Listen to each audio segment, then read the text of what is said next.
Graça e paz, querido irmão e irmã. Seja muito bem-vindo a mais uma aula do nosso curso de teologia. É uma alegria para mim podermos estar juntos em torno da palavra de Deus, aprendendo mais de nosso Senhor Jesus Cristo. Estamos considerando o tema da doutrina fundamental. E hoje nós chegamos no principal deles, podemos dizer, que é a expiação. Este assunto dentro da teologia está ligado à matéria cristologia. E a matéria cristologia vem responder duas perguntas: quem é Jesus e o que ele fez? Então, esta matéria trata da pessoa e da obra de Cristo. E o tema da expiação está dentro do que chamamos de a obra de Cristo. A obra de Cristo, irmãos, era a mensagem apostólica. Os apóstolos pregavam a Cristo e este crucificado, como está em 1 Coríntios 1:23 e também 1 Coríntios 2:2. Eles não cessavam de ensinar e pregar que Jesus era o Cristo, como está em Atos 5:42. E, como nós falamos na nossa última aula, Cristo Jesus é o fundamento da igreja. E todos sabemos, irmãos, que Cristo morreu na cruz. Mas a questão é a seguinte: o que aconteceu quando Cristo morreu? E nós podemos falar o seguinte, que a expiação é um assunto tão amplo no Novo Testamento, que podemos dizer que ela é, irmãos, um diamante multifacetado. Veja essa definição. O Novo Testamento apresenta a morte de Cristo como um diamante multifacetado, ou seja, um diamante com muitas faces. Uma face dessa joia é a expiação purificadora. O sacrifício de Cristo removeu a sujeição, a punição e a condenação debaixo das quais os pecadores sofriam, como nós podemos ver em Hebreus 9, de 6 a 16. A segunda face deste diamante é a propiciação. A morte de Cristo aplacou a ira de Deus contra as suas criaturas pecaminosas. Romanos 3, 25 e 26 e 1 João 2:2. A terceira face da joia é aquilo que nós chamamos de redenção. A morte de Cristo é o pagamento que ele ofereceu a Deus para resgatar os que estavam escravizados pelo pecado. Marcos 10, 45, 1 Pedro 1, 18 e 19. A quarta face do diamante é a reconciliação. A morte de Cristo fez com que os pecadores deixassem de ser inimigos de Deus e passassem a ser seus amigos e filhos. 2 Coríntios 5, 17 a 21. A quinta face desse diamante é Cristo, o vencedor. Por meio de sua morte, Cristo alcançou a vitória definitiva sobre Satanás e sobre os demônios, como está em Hebreus 2, 14 e 15 e também em Colossenses 2:15. A quinta face é o seu exemplo. A morte de Cristo é tanto uma demonstração do amor de Deus, como um modelo de obediência e sofrimento que os cristãos devem seguir. Romanos 5:8, 1 Pedro 2, 20 e 21. E a última face da obra de Cristo é a troca. A justiça de Cristo é imputada ou creditada em favor daqueles que nele creem, e o pecado deles é imputado a Cristo. 2 Coríntios 5:21, Romanos 5:19. Isso é uma citação de um livro chamado Teologia Histórica, de Greg Allison. Está na página 469.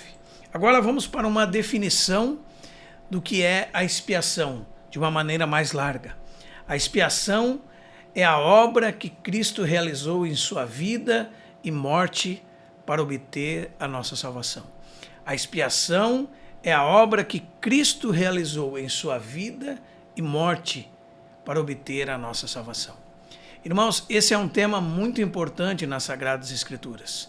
E ele vem responder a seguinte pergunta: o que exatamente aconteceu quando nosso Senhor morreu na cruz? Isso é uma pergunta vital para cada um de nós. Aliás, provavelmente a mais vital de todas as perguntas que nós poderíamos considerar. A morte de Jesus Cristo é mencionada, irmãos, 175 vezes de maneira direta no Novo Testamento. E indiretamente ela é mencionada muito mais. Nós devemos perceber, então, irmãos, que os evangelhos, se nós compararmos eles com outras biografias que nós conhecemos, são relativamente curtos, mas quase um terço dos evangelhos sinópticos, eles são dedicados à morte do Senhor. E isso nos revela que ela é algo fundamental.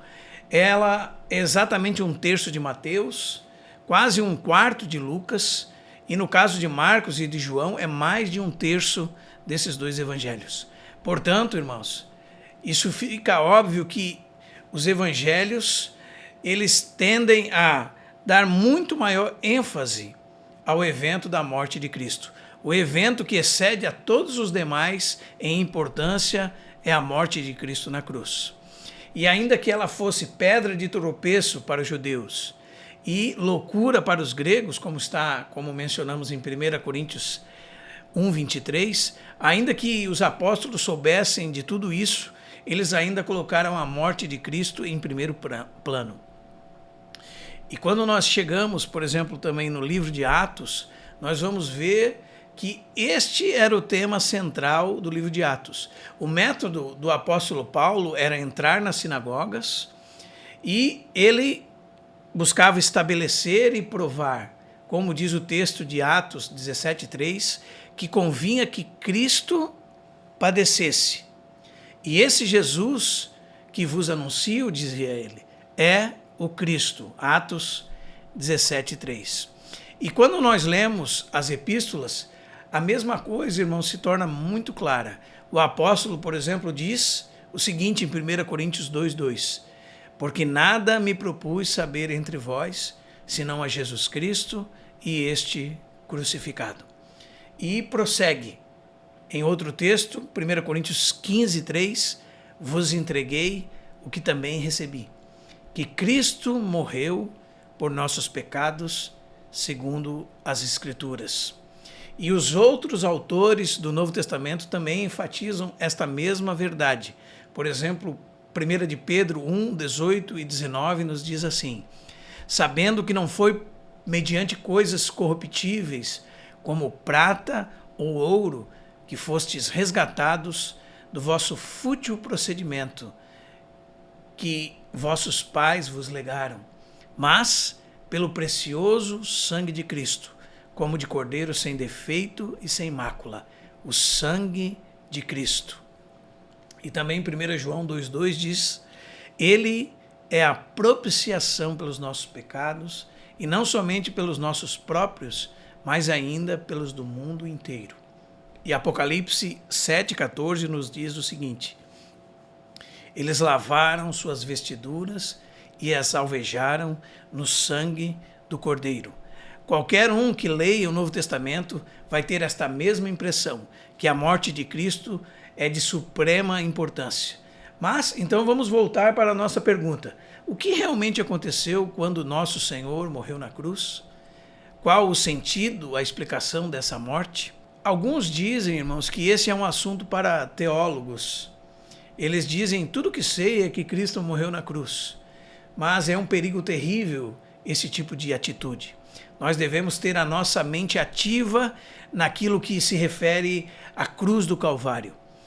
Ela é um elemento central, é o eixo central da obra de Cristo e ela deve receber de nossa parte uma suprema importância, como é a ênfase que ela possui nas Sagradas Escrituras. Então nós devemos nos perguntar sobre o que acreditamos sobre a cruz.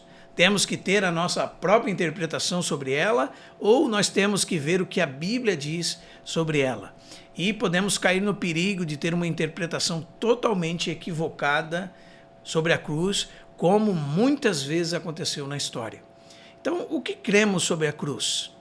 Paulo fala que podemos esvaziar a cruz de todo e qualquer efeito por meio de sutilezas e vãs filosofias, como está lá em Colossenses 2:8. A cruz de nosso Senhor continua sendo, irmãos, uma ofensa para o homem natural, O homem natural não compreende as coisas do Espírito de Deus.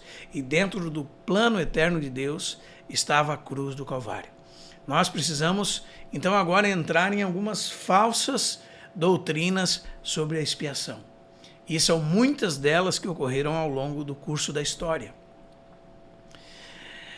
A primeira delas é que alguns diziam que a cruz foi um acidente ou foi uma trama política e pegou Jesus de surpresa.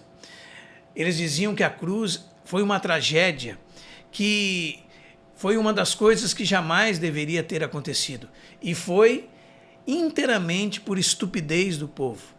Eles diziam que foi por motivos políticos, porque os líderes viam que a sua autoridade estava sendo tirada e daí eles planejavam esse terrível ato. Alguns diziam, então, iam mais longe ainda e diziam que a cruz pegou o próprio Jesus de surpresa. E quando Jesus disse, está consumado, ele quis dizer, está tudo acabado. São todas essas loucuras inventadas pelos homens. A verdade, irmãos, qual é? A verdade é que ele veio para morrer. E isso fica muito claro em vários textos das Escrituras, e eu vou mencionar alguns para os irmãos. Por exemplo, Mateus 16, 21 nos é dito assim: desde esse tempo começou Jesus Cristo a mostrar a seus discípulos que lhe era necessário seguir para Jerusalém e sofrer muitas coisas dos anciãos, dos principais sacerdotes e dos escribas, ser morto e ressuscitado ao terceiro dia. Também Mateus 20, 28 diz assim: tal como o Filho do Homem, que não veio para ser servido, mas para servir e dar a sua vida em resgate por muitos. Essa é uma afirmação explícita da razão pela qual ele veio a essa terra e morreu. No Evangelho de João, irmãos, nós temos a expressão a hora.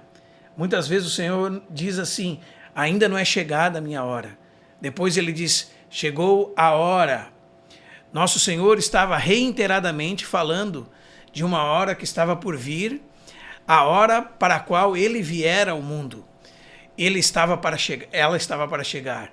Essa era a hora da sua morte, conduzido então finalmente à sua glorificação, como nós vemos em João 12, 23 e também em João 17, 1. Também nós somos informados em Lucas, por exemplo, 9, 31, o seguinte: e aconteceu que, ao completarem-se os dias em que ele devia ser assunto ao céu, manifestou no seu semblante a intrépida resolução de ir para Jerusalém. E o que ele iria fazer em Jerusalém? Morrer pelos nossos pecados. Quando os seus discípulos, então, o advertiram da sua ida para Jerusalém, o que ele disse? Lucas 13, 33. Importa, contudo, caminhar hoje, amanhã e depois, porque não se espera que um profeta morra fora de Jerusalém, indicando claramente que estava indo para Jerusalém para morrer. Então ele sabia que iria morrer. Ele veio, como diz o texto de Hebreus 2:9, para que provasse a morte por todos nós.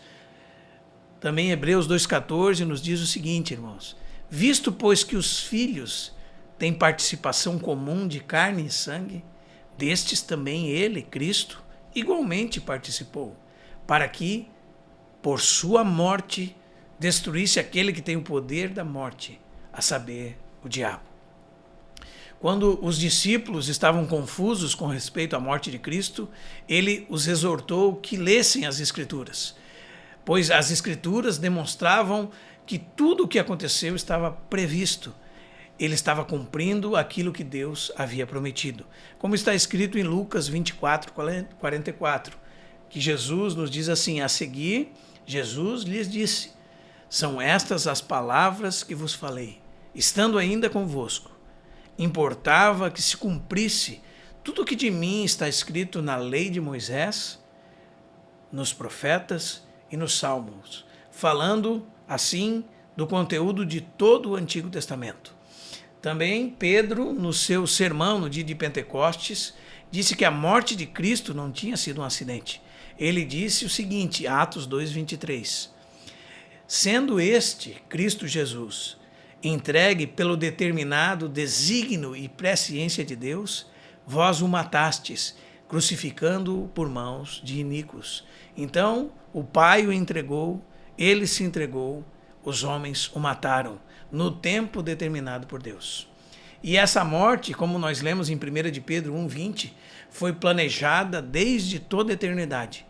Como diz o texto, conhecido o sangue de Cristo, antes da fundação do mundo, porém manifestado no fim dos tempos, por amor de vós.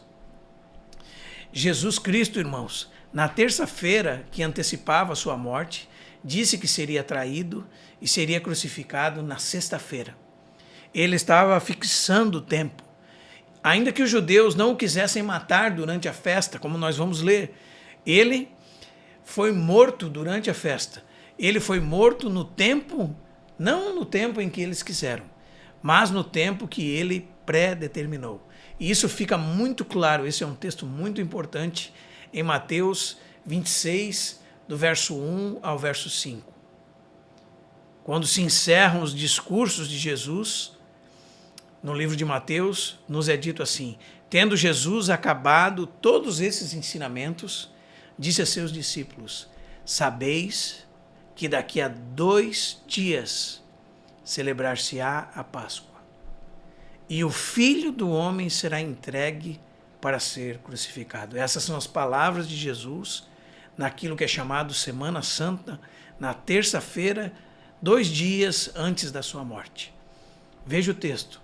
Então, os principais sacerdotes e anciãos do povo se reuniram no palácio do sumo sacerdote chamado Caifás e deliberaram prender Jesus à traição e matá-lo. Mas diziam, guarde isso no seu coração, irmão, não durante a festa, para que não haja tumulto entre o povo. Então aqueles homens não desejavam matar o Senhor naqueles dias. Mas o que ele disse? Que o Filho do Homem, daqui a 2 dias, na sexta-feira, seria entregue para ser crucificado. Então não foi um acidente, não foi uma tragédia, não foi uma trama política, mas não foi também uma surpresa para o nosso Senhor Jesus. Ele veio para morrer pelos nossos pecados. Alguns dizem também, irmãos, que ele morreu como um mártir. E eles diziam que Jesus foi o maior de todos os mártires. Eles diziam que ele era um mestre magnífico e o povo queria levá-lo a retratar-se. Mas ele se recusou e estava pronto a morrer e assim, sendo assim, morreu como um mártir. Mas, se o Senhor for um mártir, ele seria, com toda a reverência e respeito, inferior a todos os mártires. Porque os mártires, irmãos, caminhavam para a morte, louvando e engrandecendo a Deus. Porém, nosso Senhor, quando se referia à sua morte, ele dizia o seguinte: a minha alma está angustiada até a morte. E ele disse ao Pai: Pai, se possível, passa de mim esse cálice. Mateus 26, 39. Então, o Senhor se referia à sua morte como algo angustiante para o seu espírito. Ele sofreu, ele se agoniou. Os mártires nunca oravam essa oração: Pai, se possível, passa de mim esse cálice. A resposta a isso é muito simples. A morte dele não foi a morte de um mártir. Ela era uma morte propriamente sua. Ela era a maior de todas elas, no sentido de que a morte de qualquer mártir que houve ou possa haver. Essa morte de nosso Senhor Jesus foi uma morte única e só pode ser explicada de uma forma. A morte de Cristo não foi uma tragédia, não foi a morte de um mártir, nem foi algo que não devesse ter acontecido, mas era algo extremamente necessário. E vamos seguir um pouquinho mais, vendo rapidamente algumas outras heresias históricas com respeito à morte de Cristo. E a primeira delas, historicamente falando, é a teoria do resgate pago a Satanás. Ora, irmãos, a ideia de acordo com essa teoria, é que o resgate que Cristo pagou para nos redimir foi pago ao diabo, a Satanás, em cujo reino todas as pessoas estavam devido ao pecado. Essa teoria, irmãos, ela não encontra nenhuma explicação nas páginas, aliás, ela não encontra nenhuma confirmação nas páginas das Sagradas Escrituras, porque ela considera falsamente que foi a Satanás, antes que a Deus, que foi, aliás, Satanás, antes que Deus, que exigiu que um pagamento fosse feito pelo pecado. E assim, ela negligencia completamente as demandas da justiça divina com respeito ao pecado. Satanás, ele é um usurpador. Ele está reinando como alguém que usurpou aquilo que não era dele. E, irmãos, é bem simples. Nós podemos ver, por exemplo, nas palavras de Jesus, já em Marcos capítulo 3, quando Jesus fala que não se pode tomar aquilo que está na casa do valente, sem primeiro amarrá-lo, então depois lhe saquear os bens. Nessa figura, nós somos os bens que estamos sob o domínio do diabo. Jesus não pagou nada a Satanás. Jesus o venceu na cruz. Como diz Colossenses 2,15, como diz Hebreus 2,14, como diz 1 João 3,8, que Cristo veio para destruir as obras do diabo. Como diz também João capítulo 12, verso 31, que havia o príncipe desse mundo e Cristo não tinha nada a ver com ele. E havia chegado o tempo de que Cristo morreria e que ele seria expulso. Jesus Cristo é a semente da mulher que esmagou a cabeça de Satanás. Ele conquistou vitória sobre o diabo, sobre as potestades, sobre os poderes e os expôs ao desprezo, triunfando deles na cruz. Então, no que concerne essa teoria, precisamos aprender mais de que houve uma vitória na cruz de Cristo e que nela nós fomos liberados da escravidão que estávamos sob o domínio do diabo. Mas ele não pagou nada a Satanás. E as Escrituras, elas não autorizam e nem confirmam uma teoria como essa. Seguindo um pouco adiante, podemos falar também da teoria da influência moral. Essa teoria foi primeiramente defendida por um teólogo chamado Pedro Abelardo. Ele era um teólogo francês que era um opositor de Santo Anselmo, que escreveu aquele livro Cur Deus Homo. Essa teoria, irmão, sustenta que em Deus, veja como isso é importante, não há nenhuma necessidade de satisfação. Em Deus não há nenhum princípio de satisfação. Essa teoria diz que Deus não exige pagamento ou castigo da penalidade pelo pecado. Então Jesus, segundo essa teoria, na sua morte, não teve que pagar pelos nossos pecados. Então, segundo ela, a morte de Cristo não deve ser considerada como, veremos por definição, como expiação pelos nossos pecados, ou seja, como sacrifício de substituição pelos nossos pecados. Essa teoria diz que a morte de Cristo era um modo pelo qual Deus mostrou o quanto amava os seres humanos ao identificar-se, sofrendo em todas as suas criaturas e com elas até a morte, e identificando-se com os sofrimentos delas, levando sobre ele as dores e os pesares dos seres humanos, todas as tristezas da vida humana. Então a morte de Cristo, portanto, se torna um grande exemplo, por isso que é chamado de teoria da influência moral. Um grande exemplo didático que mostra o amor de Deus por nós, com o objetivo, e guarde isso, de abrandar os nossos corações e nos levar ao arrependimento, ou seja, nos influenciar ao arrependimento. O Dr. Lloyd Jones dizia que, quando se falava dessa teoria, se pensava que a cruz está destinada a arrasar os nossos corações. E ao olharmos para a cruz, nossos corações de pedra se tornam enternecidos.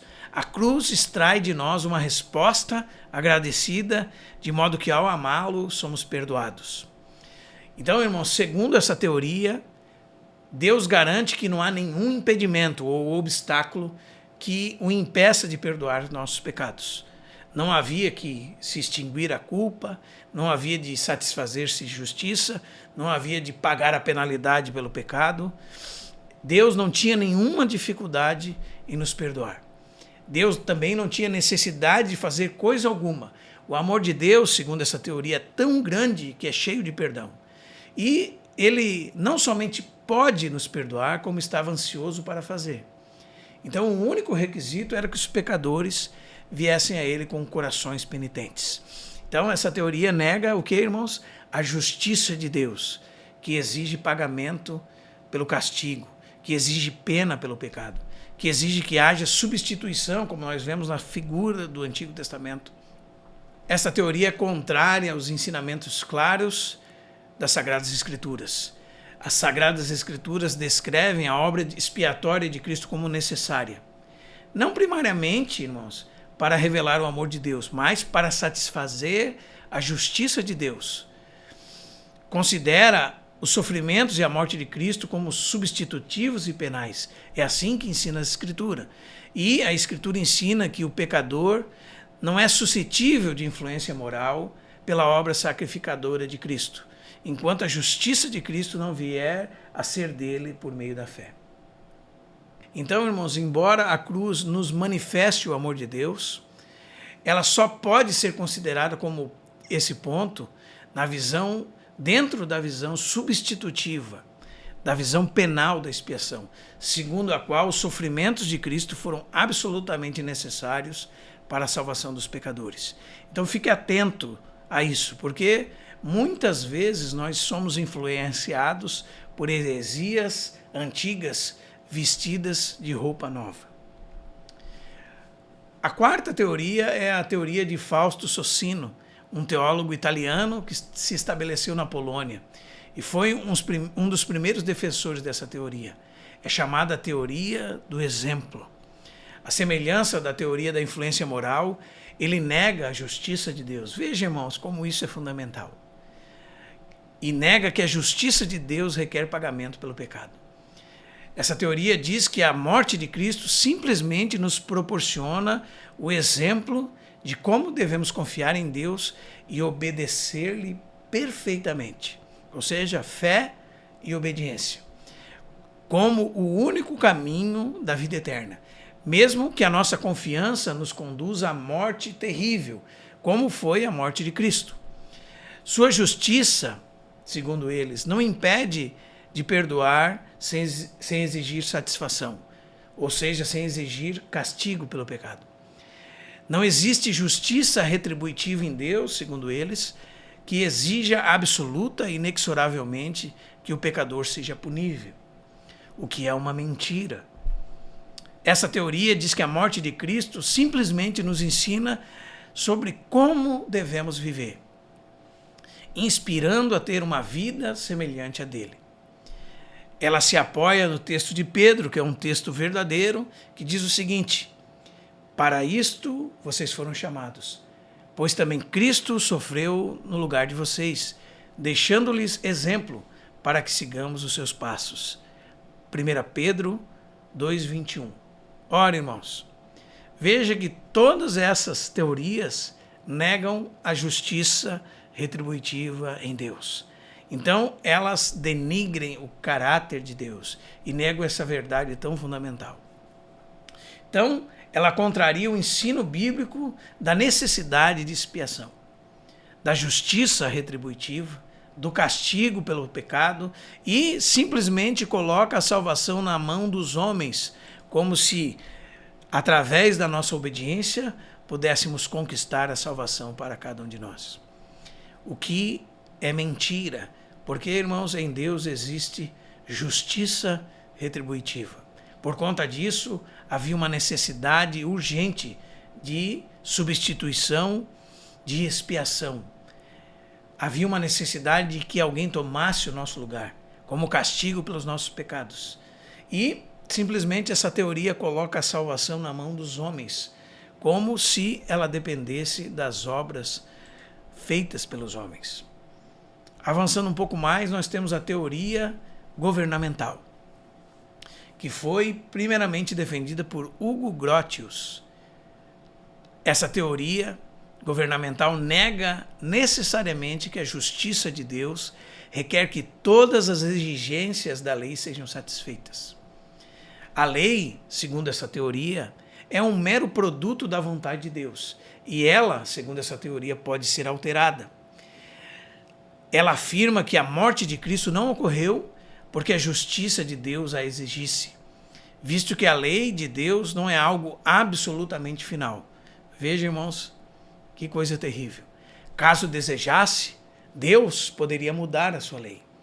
Essa teoria faz com que a morte de Cristo seja para o homem como que uma apresentação do que é a punição por conta do pecado. Então, é para que o homem veja como é sério a punição pelo pecado. Essa teoria simplesmente quer mostrar o seguinte: Deus fez isso para preservar o seu governo no universo, para mostrar que sempre que algo grave acontece, deve ser punido. O Filho foi à cruz para que a espécie humana, melhor dizendo, compreendesse que o pecado é algo sério e proibido. Simplesmente isso reduz a morte do nosso Senhor Jesus. Simplesmente é uma negação da morte substitutiva de nosso Senhor. É algo simplesmente que nega que a lei de Deus, como nós vemos nas Sagradas Escrituras, é uma expressão da natureza essencial de Deus. E não simplesmente o produto de uma vontade arbitrária, mas quando nós lemos a lei de Deus, vemos o caráter de Deus sendo manifestado. E essa teoria, ela mostra como se a lei de Deus estivesse sujeita à mudança e que não exigisse nenhum tipo de penalidade. Assim, segundo essa teoria, não se deve satisfazer a justiça, mas simplesmente dissuadir os homens de que futuras ofensas à lei de Deus vão ser punidas.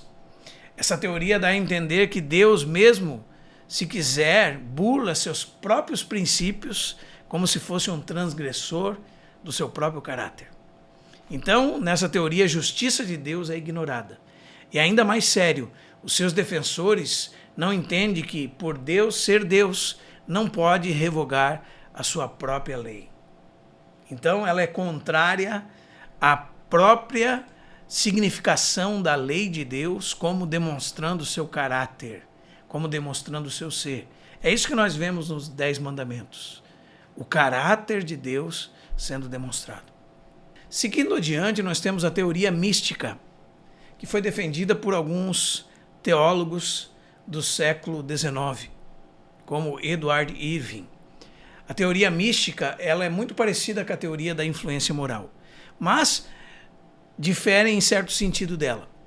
Enquanto na teoria da influência moral acontece certa mudança ética no homem, na teoria mística, essa mudança é uma mudança no subconsciente e produzida de maneira mística dentro do coração do homem.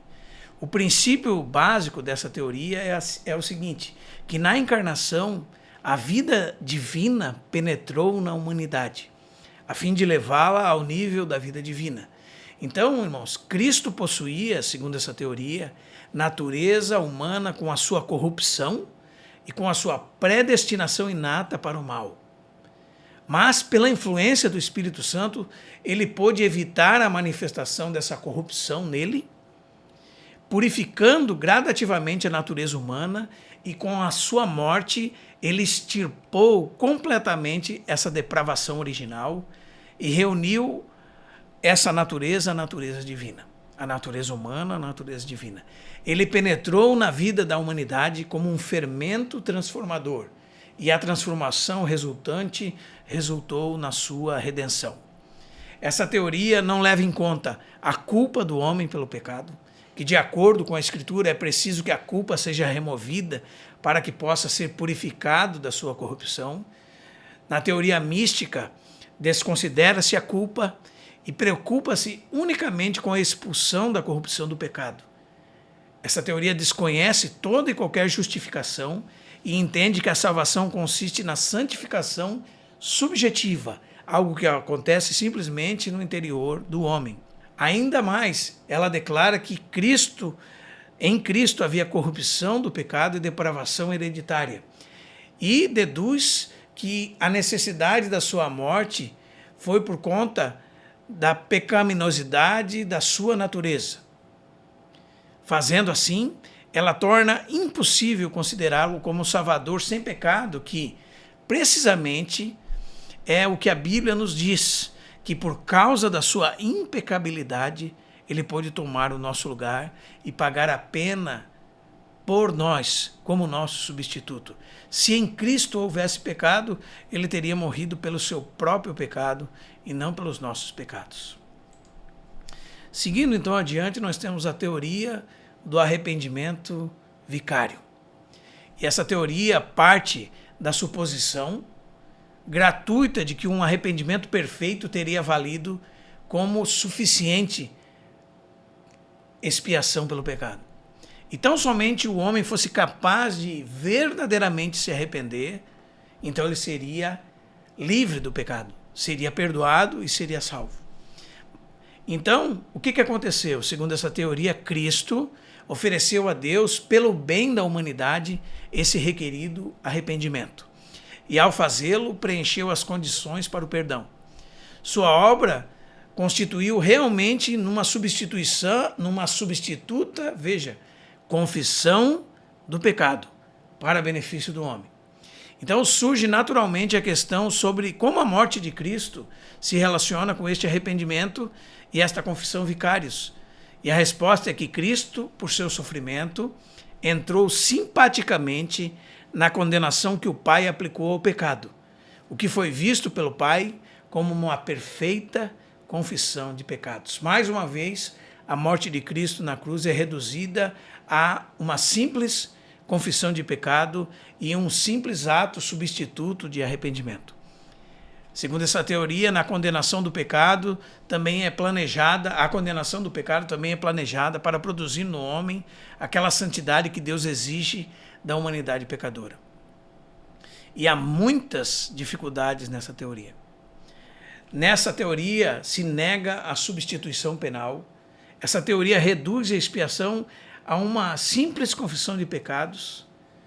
E, irmãos, segundo nós podemos ver nas Escrituras, a confissão de pecados é sempre pessoal. Cada homem deve fazê-la diante de Deus e não através de outro. Então, essa teoria é uma contradição de termos, porque a confissão é subjetiva e, para ser válida, ela tem que ser pessoal. Cada um deve arrepender-se diante de Deus, para que possa receber a Cristo mediante a fé e ser justificado mediante a fé, tendo assim paz com Deus por meio de Jesus Cristo. E agora eu gostaria de lembrar os irmãos, aliás, mencionar algo que tem sido muito falado nos nossos dias e é necessário que a gente toque nesse assunto, que é a chamada nova perspectiva sobre Paulo. E gostaria que os irmãos soubessem que muitos desses autores e livros são sistematicamente lidos no Brasil, porque o Brasil é um especialista a importar heresias internacionais. Este é um erro, irmãos, moderno, de alguns teólogos do século XX.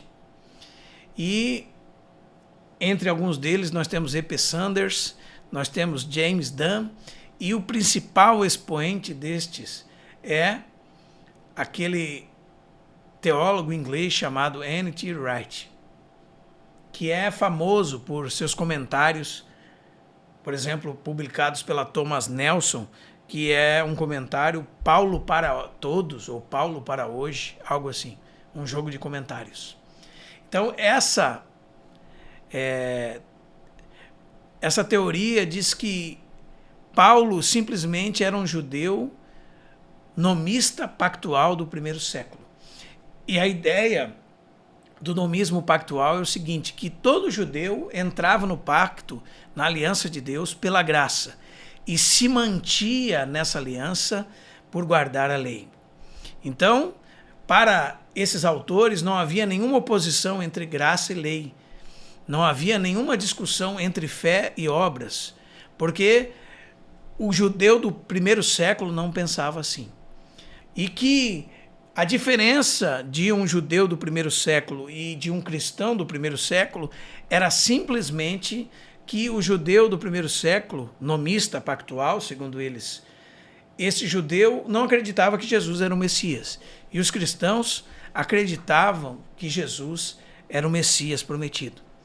E que a salvação, segundo essa teoria, ela simplesmente está ligada a você ser introduzido na nova aliança, ser introduzido nesta aliança, e por estar dentro desse ambiente da nova aliança você é salvo. Então, é quase um catolicismo medieval, né? Que se você tivesse inserido no contexto da nova aliança, diga-se, da igreja, você estava salvo. John MacArthur fala o seguinte sobre N.T. Wright. Ele fala que quando você lê N.T. Wright falando do Evangelho, você não compreende o que o Evangelho significa para ele. Tudo que este homem diz é confuso, ambíguo, contraditório e é obscuridade.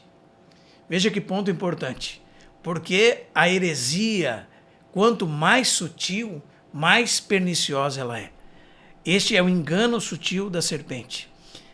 E isto é heresia de alto nível. Por exemplo, abrindo aspas para N.T. Wright, ele nos diz o seguinte: temos paganizado nossa compreensão da salvação. Devemos substituir a ideia de que Deus mata a Jesus para satisfazer a sua ira pela noção, segundo Wright, genuinamente bíblica, que estamos prestes a explorar. Isso ele começa assim a introdução do livro dele.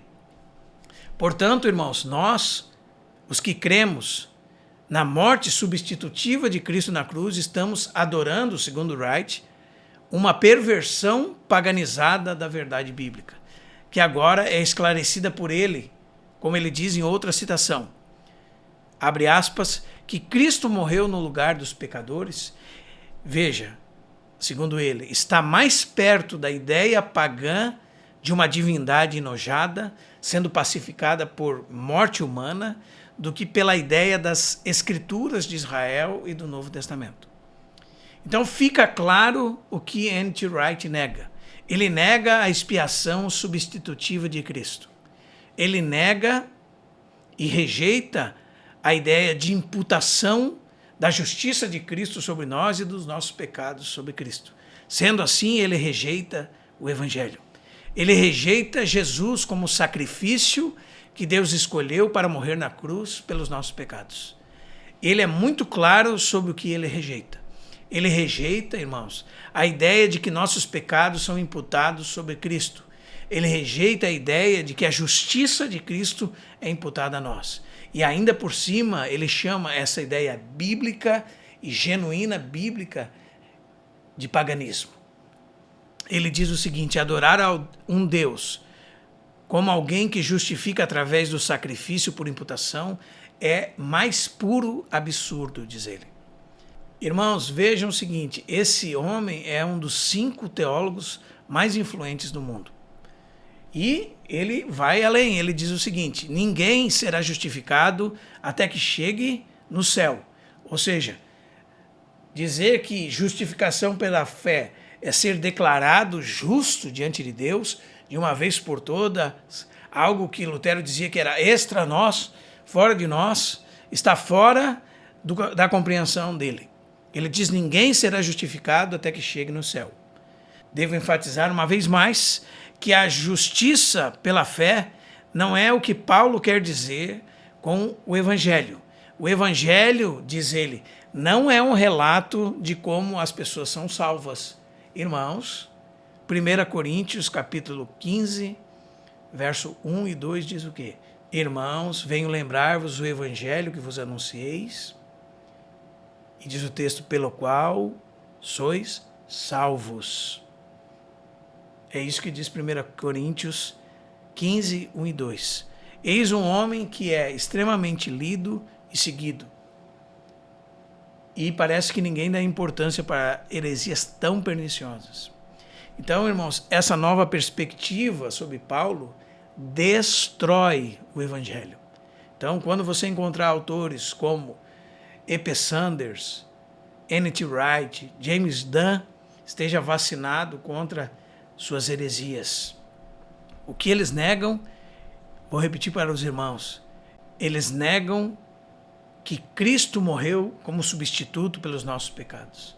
Eles negam a doutrina da imputação. Assim eles rejeitam o Evangelho. Eles rejeitam que Jesus foi sacrifício que Deus escolheu para morrer pelos nossos pecados. Ele rejeita a ideia de que nossos pecados são imputados a Cristo. Ele rejeita a ideia de que a justiça de Cristo é imputada a nós e chama isso, essa doutrina bíblica, de paganismo. Então, irmãos, que nós estejamos cientes dessas heresias perniciosas e destruidoras. Vou repassar na tela aqui para os irmãos todas elas, para que os irmãos possam pausar e anotá-las. Vou colocar na tela todas elas. Então, meus irmãos, na próxima aula nós vamos dar seguimento com a genuína doutrina da expiação, que também pode ser chamada de sacrifício de substituição, propiciação. Vamos ver muitos pontos juntos.